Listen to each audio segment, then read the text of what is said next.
Tonight, escaping Syria. I didn't know if anyone knew if I was alive.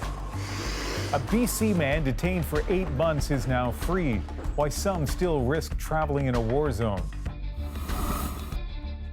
It really does not feel like a safe city. We are terrified to let our surviving children know. Another deadly day in Toronto. Nearly 24 shootings in 1 week. Are too many repeat offenders on the streets? The panic was starting to set in. 2 5-year-olds adrift at sea for nearly an hour. Their incredible rescue is our moment. This is The National.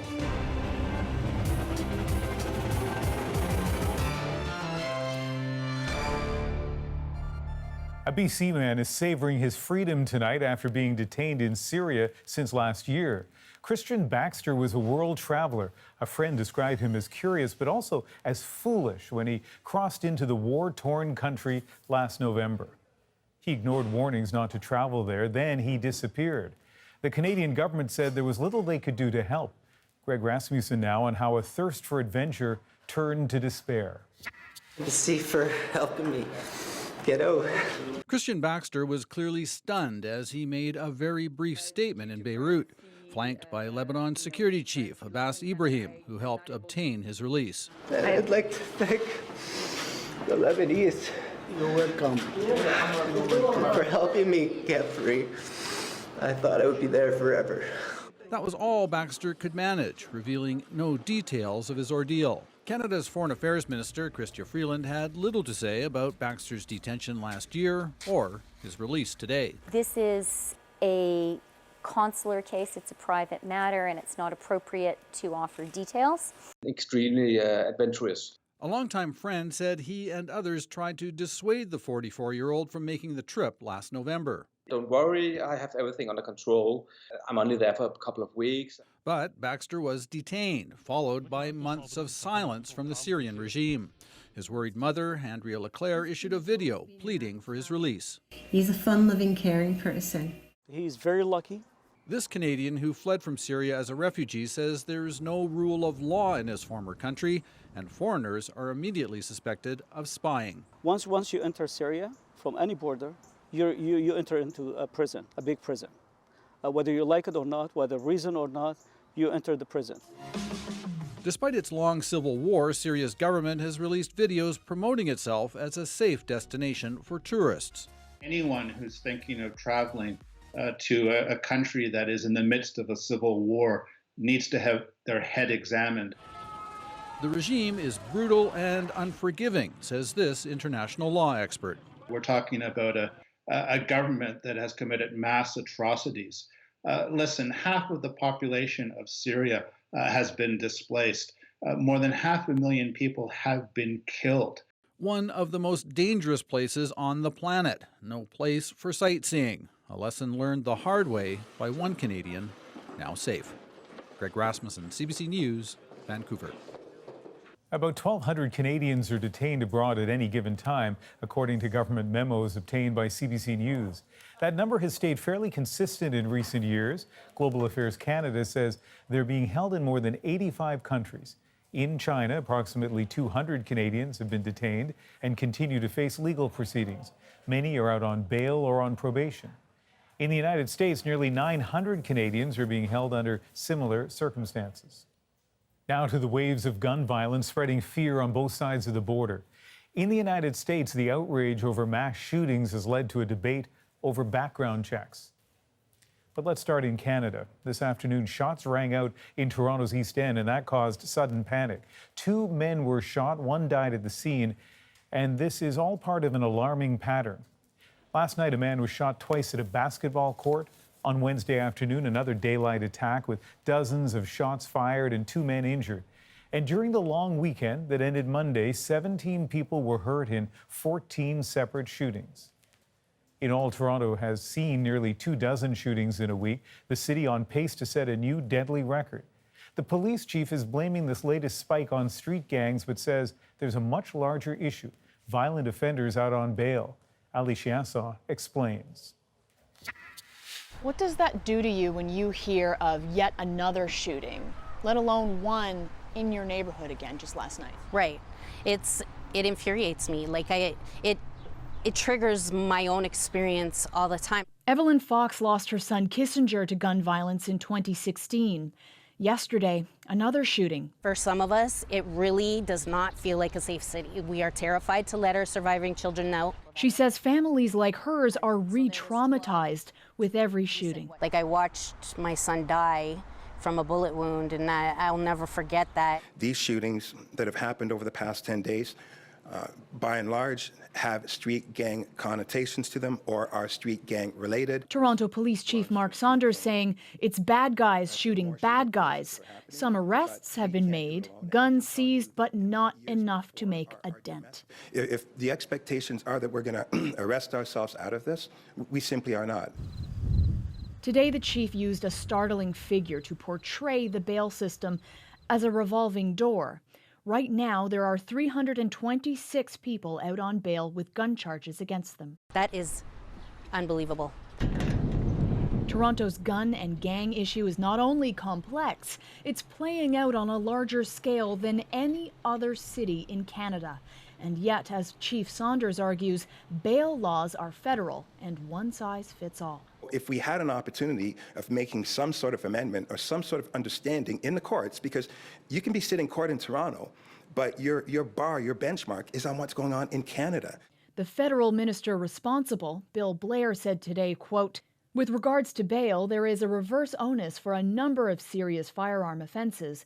That means the accused must stay in jail unless they can demonstrate to a judge that they should be allowed back into the community while awaiting trial."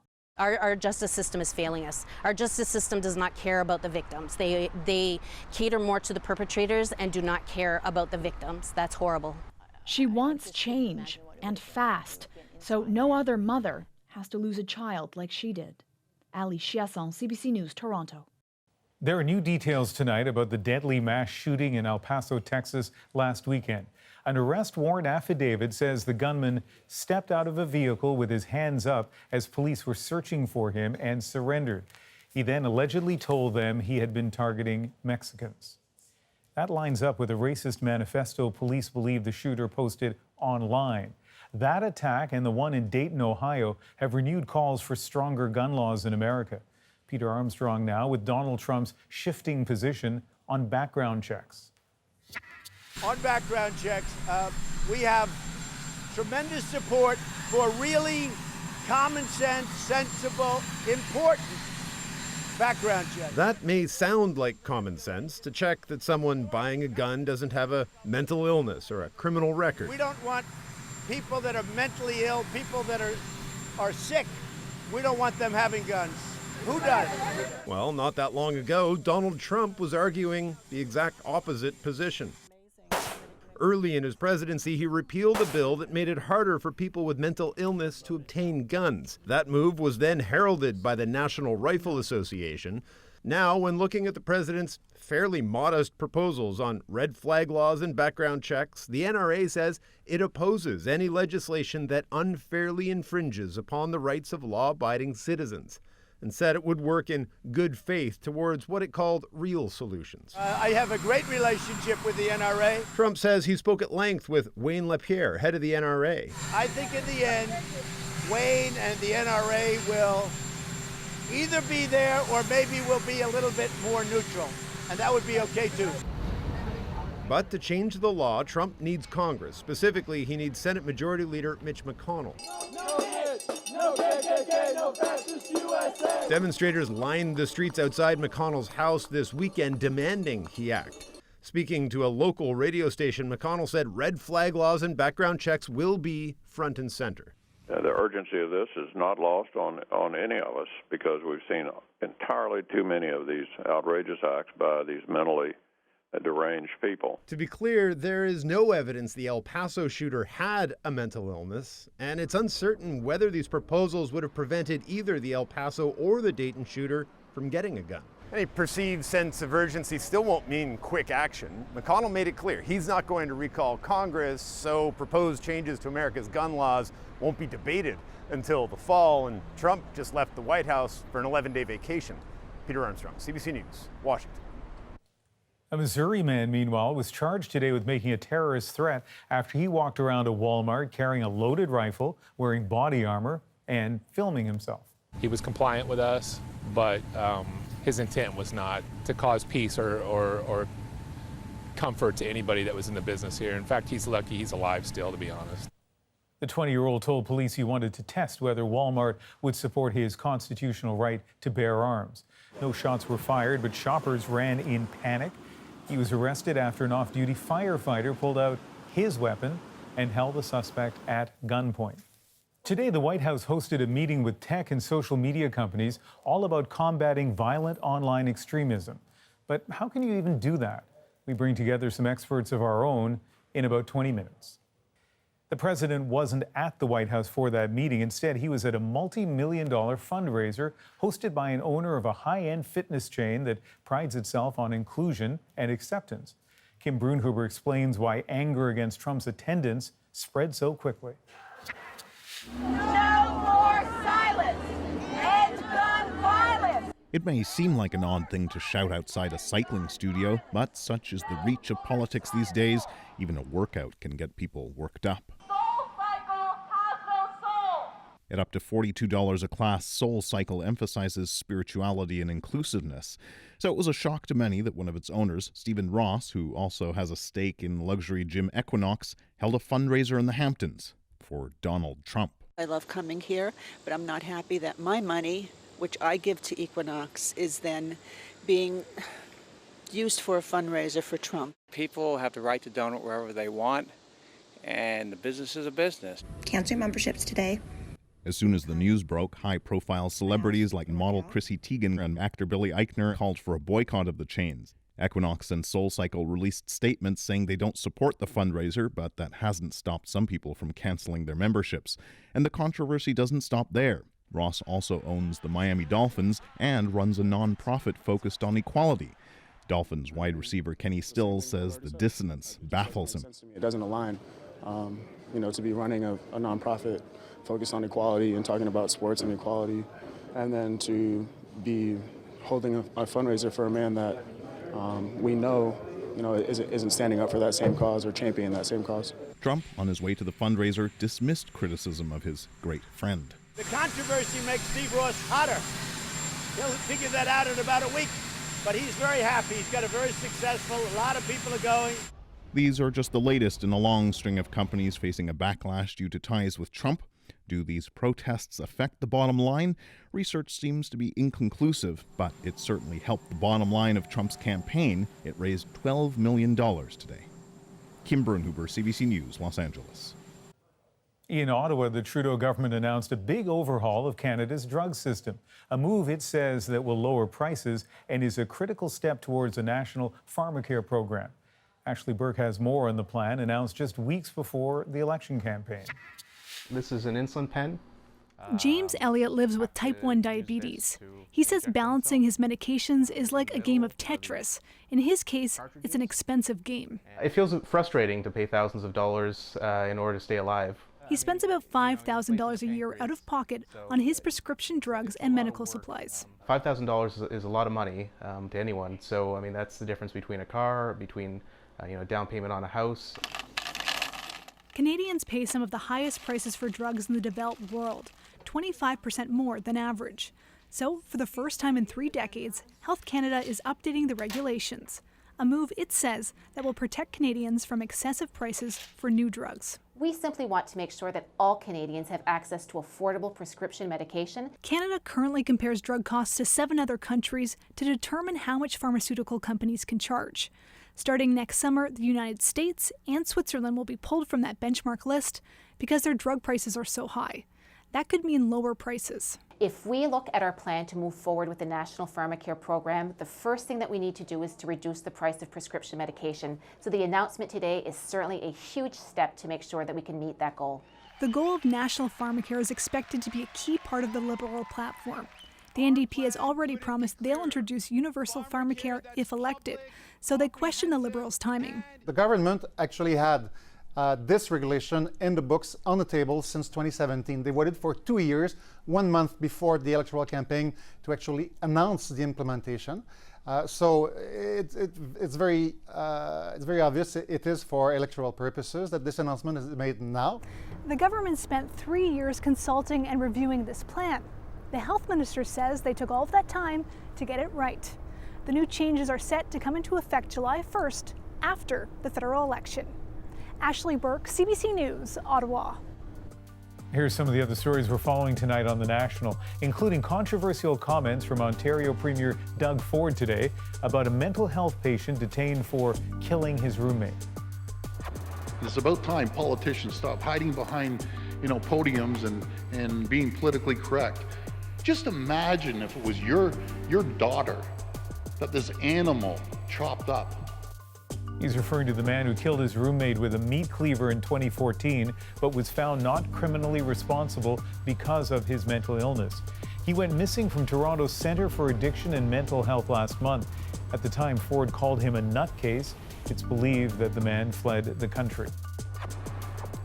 A Canada-wide arrest warrant has been issued for a Saskatchewan woman charged with first-degree murder and kidnapping. Nikita Cook is now the 7th person facing charges over the killing of 25-year-old Edmonton woman Tika Laverdiere. Her body was found near North Battleford, Saskatchewan in July. She was there for a funeral. The RCMP is advising anyone who sees Cook not to approach her. And police in Montreal have ID'd a man caught on video taunting a woman and her daughter who were speaking Arabic. The mother had just picked her 2-year-old up from daycare when this man approached. He made both racist and lewd comments before another woman intervened. Police aren't commenting on the possibility of charges. Tensions remain high in the disputed region of Kashmir, even after a slight easing of severe security by India. It stripped its section of the Muslim-majority region of its autonomous status and imposed a lockdown on Monday. The region became part of India in 1947 after the end of British rule. Both India and Pakistan consider the area theirs. They've fought repeated wars struggling for control. Each currently controls a section with a ceasefire line to divide them. As Susan Ormiston tells us, India's move has infuriated people in Kashmir and Pakistan. Friday prayers, and India relaxed some restrictions, allowing people to venture out to the mosques, where deep frustration was palpable. The dispute can only be decided with the people here, said the Imam. These men left the mosques emboldened, crowding onto the streets, tensions rising. In every part of India, people are celebrating, but they don't know that our hearts are bleeding. We are crying, we are under siege. Young Kashmiris are now actively protesting, taunting Indian security forces who are responding with tear gas and pellet guns. Mobile phone and internet is still cut off, travel restricted, but there are no signs when the lockdown will be universally lifted. Yesterday, Indians paused to watch their Prime Minister assert that Indian-controlled Kashmir will no longer get special status, instead be split into 2 Indian territories. And now it is absolute military occupation. So that is a shock, what India has done. Kashmiri Canadian Farouk Siddiqui has not been able to speak with his sister in a week. There is a complete alienation of Kashmiris, and Kashmiris are not going to accept it, and there is chances that Kashmiris will erupt. The removal of special status came suddenly and may be connected to swiftly developing peace talks between the U.S.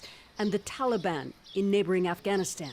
Timing it now when it does coincide with the United States suggesting that the peace talks with the Taliban are going somewhere, and that is clearly something which advantages Pakistan and disadvantages India.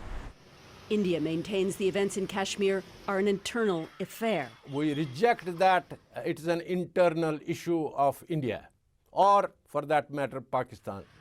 Next week is critical as India celebrates Independence Day with new but still disputed territory.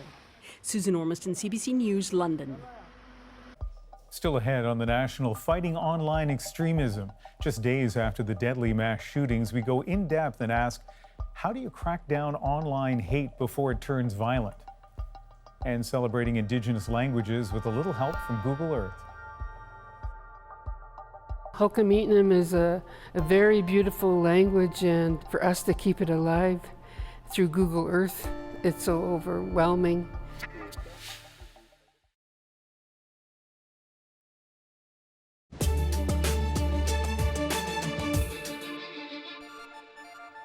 As of today, you can sit in front of your computer, load Google Earth, and hear dozens of Indigenous languages spoken around the world. 7 of them are from right here in Canada. As Cass Russi tells us, it's being hailed as an initiative to preserve culture and tradition. Okay, let's click here. Languages around the world are disappearing at an alarming rate. This is in British Columbia, so we'll hear a greeting now. But with the click of the mouse and with the help of Google Earth, more than 50 Indigenous languages around the world are coming to life.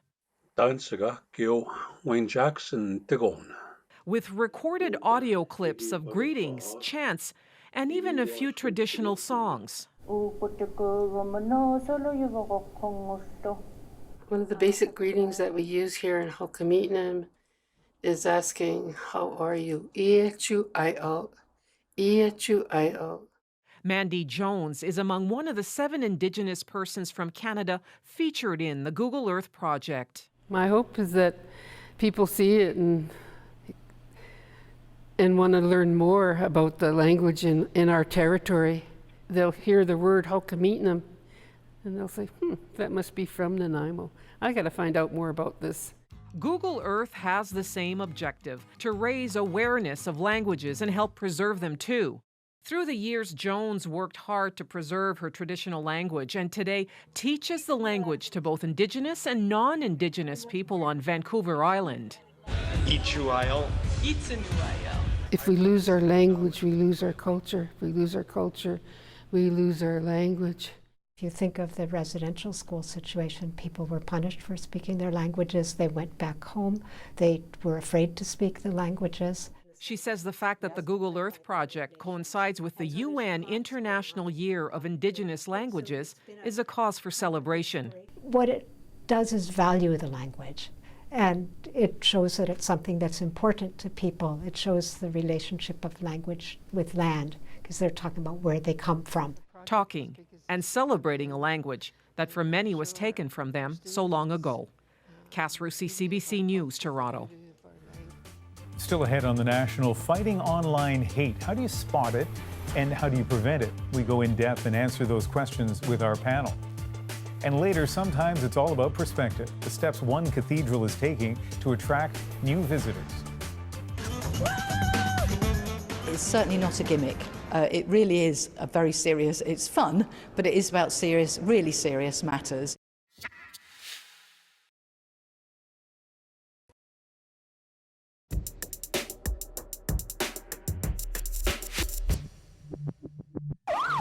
It happened with the mosque shootings in Christchurch in March, with the synagogue shooting near San Diego in April, and most recently with the Walmart shooting in El Paso this past weekend. Mass murder at the point of a gun, fueled by hate and racism, and at least partially explained through a manifesto posted on the online message board 8chan. In that corner of the web, violent, extremist, white supremacist views aren't just tolerated, they're often celebrated. And when that dangerous talk turns deadly, those manifestos are shared again and again.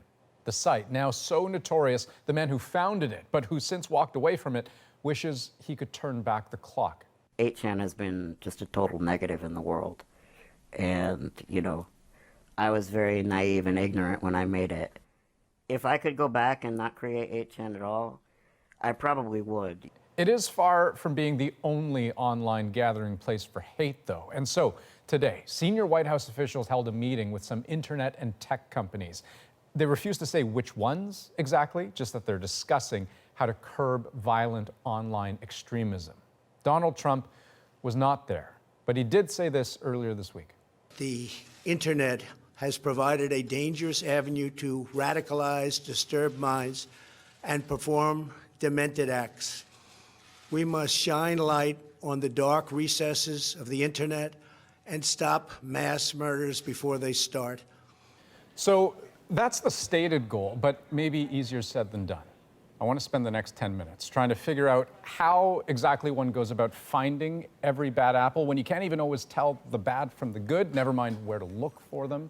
Joining me now in studio, Joe Moreno, former federal prosecutor in the United States. Jane Litvinenko here as well, reporter with BuzzFeed News. And joining us from Edmonton, Irfan Chowdhury. You're advising a federal panel here in Canada on radicalization. You've also done extensive research into hate crimes, so thank you, all three of you, for being here. Joe, maybe I'll start with you. So I mean, Trump's stated goal is to detect mass shooters before they strike. What do you think of that? Andrew, you led in perfectly. It's easier said than done, right? I mean, we're talking about truly a needle in the haystack.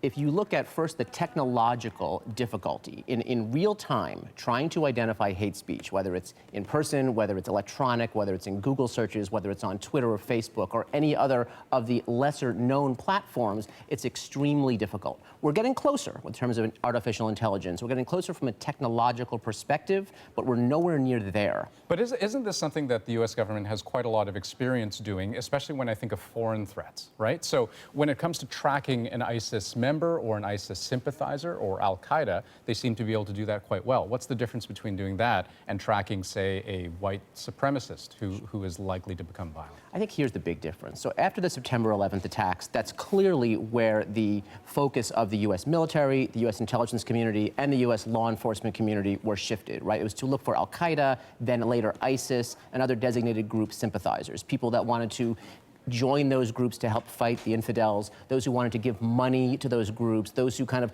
verbalized support of those groups, okay? It was easier, though, because you had identified groups, right? Everyone knew that if you talked about being a sympathizer of Al-Qaeda, eventually the FBI is probably going to knock on your door.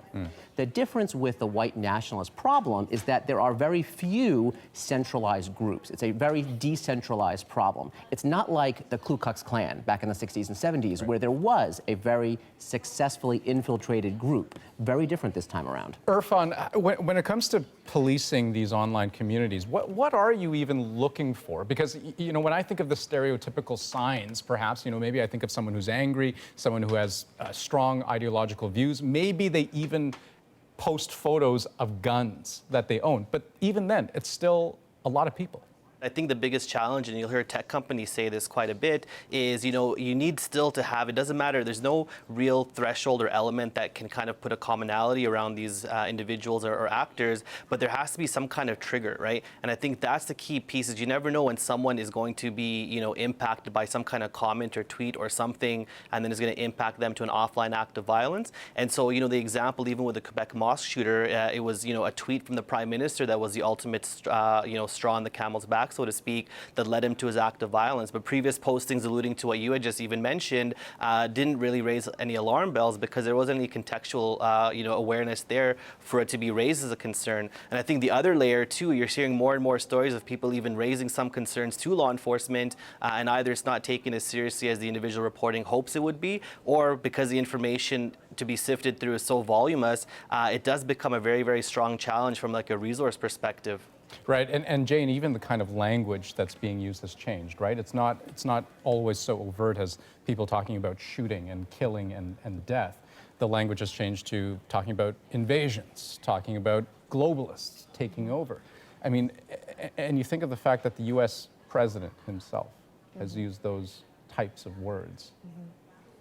How, I mean, what tech company is positioned to, you know, with a sophisticated enough algorithm to sort through all of that and to weed out the good from the bad? It's a very difficult problem, and I think it's important to remember that the level of moderation that's required right now and the level of oversight that's required of these companies is huge. 2 billion users are on Facebook globally. And so to look at the individual threats, it's a huge undertaking that has never been done before.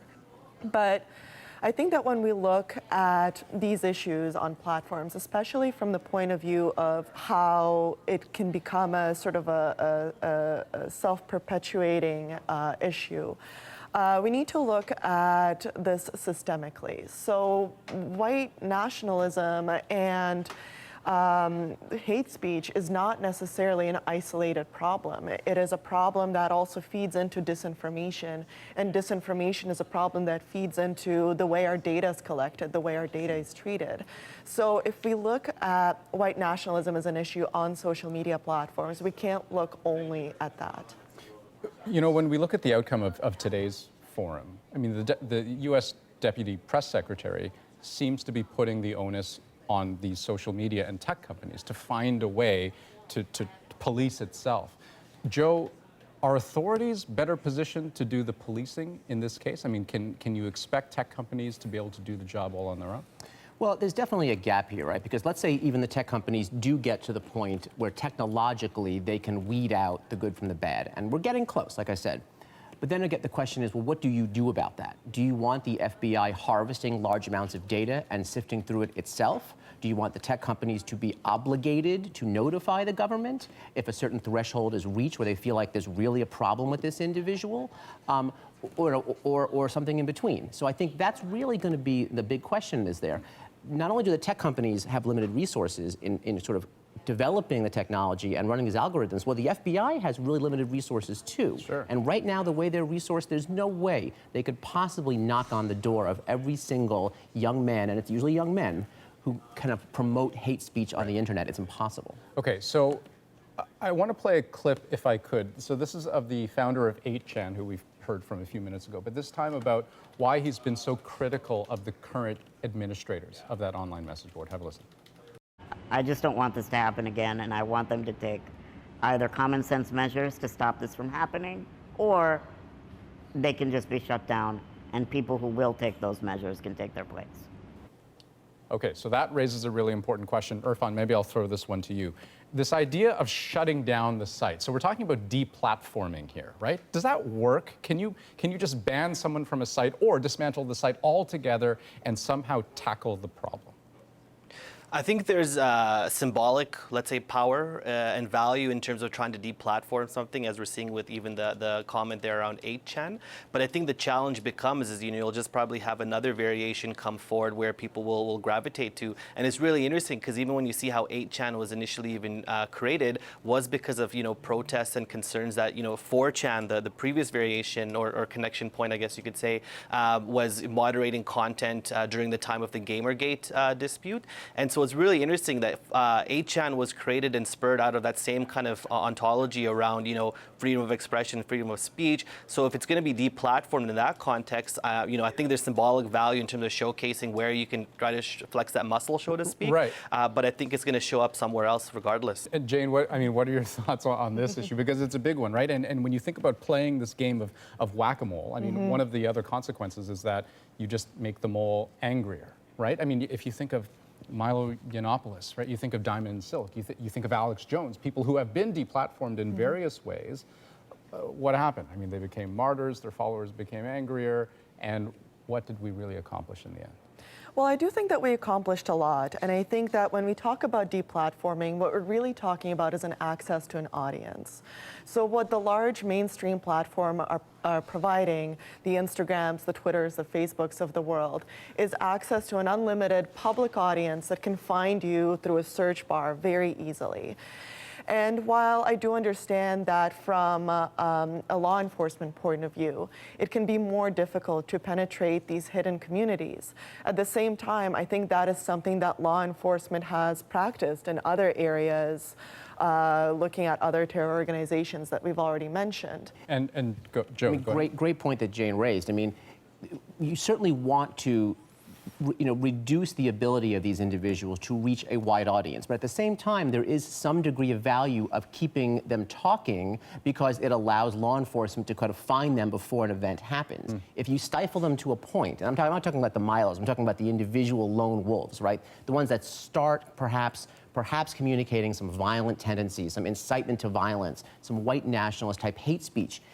You don't want to scare them off so much that you can't monitor them, because if you lose that ability, that's one less tool in your arsenal to try to find those individuals before they resort to actual violence. That's right. But isn't that ability to keep talking part of the problem? It's definitely circular. right? I mean, because, and this, we had the same thing when, in the pre-social media days when it was old-fashioned infiltration of terrorist groups, right? You don't want them so scared that they think everybody is an FBI agent and they won't talk to anybody. You want people to be able to open up. You want to kind of tease it out of them so you can tell the people that are just talk from the ones that actually seem serious. So it's definitely a delicate balance, and the tendency should be toward deplatforming, but we should recognize that when we do that, we're potentially cutting off a way to monitor people. Guys, this is a fascinating discussion, but we have to leave it there. Joe, Jane, Irfan, thanks so much for your time. Thank you. Thank you. It was fascinating. Still ahead on The National, a homecoming centuries in the making. How the township of Preston, Nova Scotia is honoring its past. It sort of paints a picture that despite the struggles, despite the adversity, we have faith to move forward. And I think that it's an example for all of the diverse cultures that are here in this country. Canadian tennis sensation Bianca Andreescu made history today again, and she did it while playing through pain.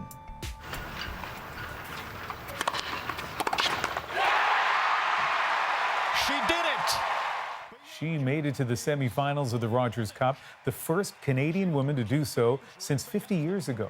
The 19-year-old has just recovered from a shoulder injury. Today, a pulled groin caused a lot of discomfort. After the game, she was asked how she managed to play through it all. In the third set, I told myself, go big or go home. Literally go home. My home's like 2 minutes from here.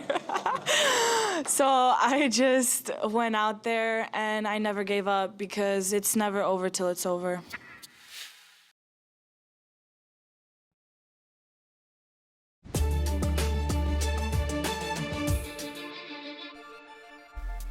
Welcome back to The National. Protesters took to the streets again in Hong Kong overnight. They held what's being called a religious vigil to voice their anger at the government. Hundreds of demonstrators also packed into the arrivals hall at the airport yesterday, and more rallies are planned over the weekend. The protest started 2 months ago in response to a now suspended extradition bill. It's now become a broader call for more democracy and the resignation of the leader, Carrie Lam. Social media video shows the moment a tornado ripped through the small European country of Luxembourg. It damaged homes and sent at least 7 people to hospital. The twister ripped apart roofs of nearly 100 buildings, leaving debris strewn across the streets in a small southern town. And an emergency red alert has been issued by the Chinese government as Typhoon Lakima bears down on the country's east coast. The storm made landfall early Friday morning local time, about 9 hours ago, bringing with it winds of up to 160 kilometers an hour. Flights have been canceled, businesses closed, and some train service suspended. Emergency crews are in place along the coast as the storm heads north towards Shanghai. Nova Scotia is home to one of the oldest and largest Black communities in Canada. And for the first time, descendants are being invited back for a reunion of sorts. There'll be guided tours, live entertainment, food, and dancing during the week-long event, celebrating the culture and history of the Preston Township. And it all got underway today. Tom Murphy takes us there. It's a celebration that has quite literally been centuries in the making. It's time that we need to celebrate. A homecoming attracting people from around the world to a small handful of neighboring communities dotted with descendants of African slaves who can trace their roots in this province back to the 1600s.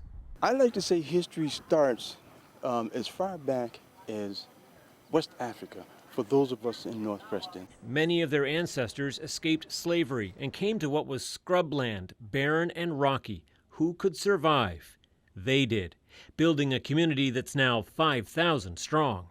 So Nova Scotia can be known as the birthplace of Black culture and heritage in Canada, with some of the oldest and largest Black communities here in this province. Those communities, are generations old. Shaped by adversity, over the generations they schooled their children, fielded fine sports teams, and somehow made do.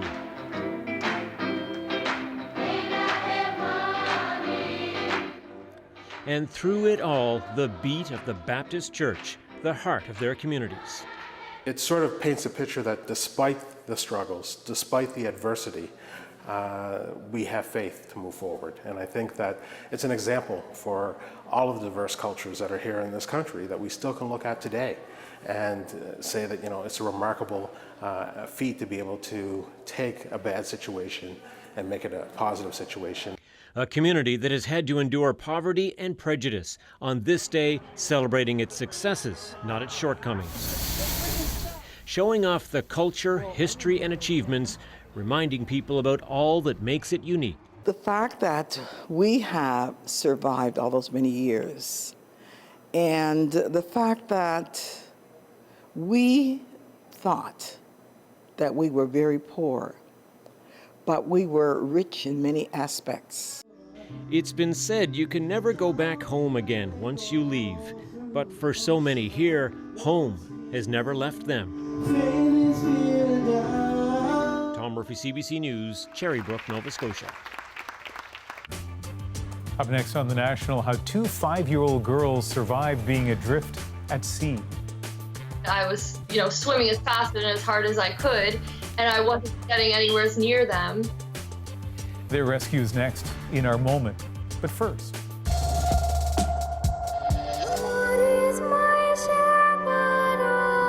In case you missed it, inside the hallowed halls of the Norwich Cathedral in eastern England,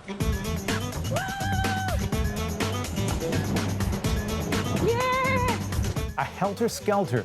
The famous fairground ride is about 16 meters high, takes 36 steps to get up, and mere seconds to slide back down. It was quite tricky, but I tucked it all in and held on tight, so yeah, it was really fun. I think it was very good and fast. It's all part of the cathedral's Seeing It Differently project, aimed at getting people to consider the church in a new way. In this case, Helter Skelter offers an up-close view of the medieval roof and stained glass windows. It's also an attempt, of course, to attract new worshippers. We have to remember that we are dealing with a great diversity of people in our nation, and if we're going to reach out to lots of different people, we've got to use different methods to reach them. The Rochester Cathedral, about 2 hours south of Norwich, has taken a similar approach, installing a mini golf course for the summer. So partly this is about people having fun in the cathedral, getting people perhaps who haven't been here before to come into the cathedral, but it also has a serious educational purpose as well. There are those who are saying this is all just a gimmick, something church officials dismiss, but whether it's working... Did it make you think about anything more deeply? If I'm honest, no. Other than what a random thing to have in a cathedral.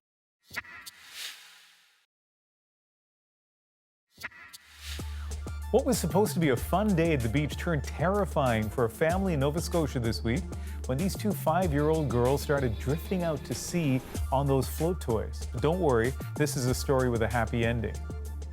Their adventure started in a shallow section of the Northumberland Strait.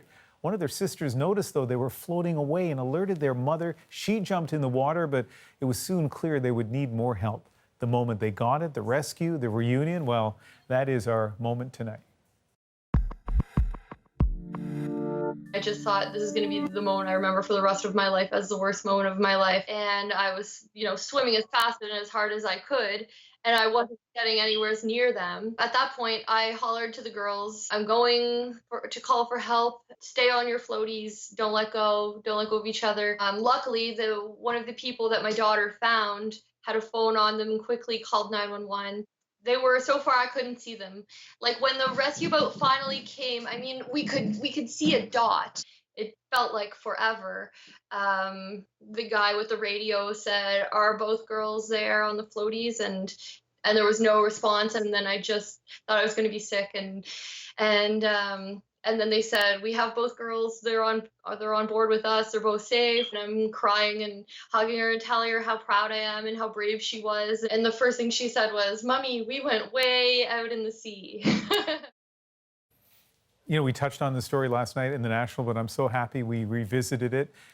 Think about this for a moment. An hour might not sound like a long time until you picture those two 5-year-olds floating so far out that the mom couldn't stay with them. I just find it, and I'm sure everyone has ever, especially taken care of a little kid, just find it so mind-boggling. And a shout out to the Wallace District Volunteer Fire Department. Guess what? They just recently got a boat. For the first time ever, they got this call saying 2 5-year-olds are adrift out in the Northumberland Strait. They did the rescue, and as I said, this is a story with a happy ending. That is The National for August the 9th. Good night.